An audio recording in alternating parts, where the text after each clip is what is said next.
স্বজনদের সঙ্গে ঈদ করতে প্রতি বছরই রাজধানী থেকে বাড়ির পথে যাত্রা করেন বরিশাল সহ দক্ষিণাঞ্চলের অন্যান্য জেলার মানুষ। ঘরমুখী এসব মানুষের একটি বড় অংশই যাতায়াত করেন নৌপথে। ঈদের এ সময়টায় লঞ্চের টিকিট নিয়ে দুর্ভোগের অভিযোগ যাত্রীদের। একটা বিশেষ অনুষ্ঠানের সময় টিকিটের একটা সোনার হরিণের মতো অবস্থা দাঁড়ায়। এদিকে ঈদের সময় লঞ্চে অতিরিক্ত যাত্রী বোঝাইয়ের কারণে একের পর এক নৌ দুর্ঘটনা হয়। ত্রুটিপূর্ণ নৌযান, অদক্ষ চালক সহ বিভিন্ন কারণে এ সময় লঞ্চ চলাচল দিন দিন ঝুঁকিপূর্ণ হয়ে উঠেছে। যাত্রাপথে আসলে জীবনের নির্যাতনে বা জীবন নিয়ে আসলে বাসায় ফিরতে পারবো কিনা এইটা হলো অনেক মানুষের মধ্যে আতঙ্ক কাজ করছে।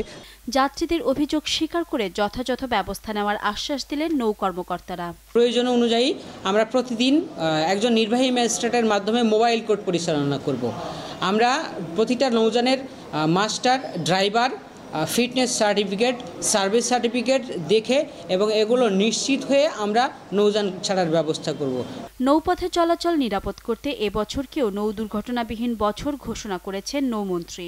নৌপথে যাত্রা নির্বিঘ্ন এবং নিরাপদ করার জন্য আমরা অনেকগুলো কার্যক্রম হাতে নিয়েছি।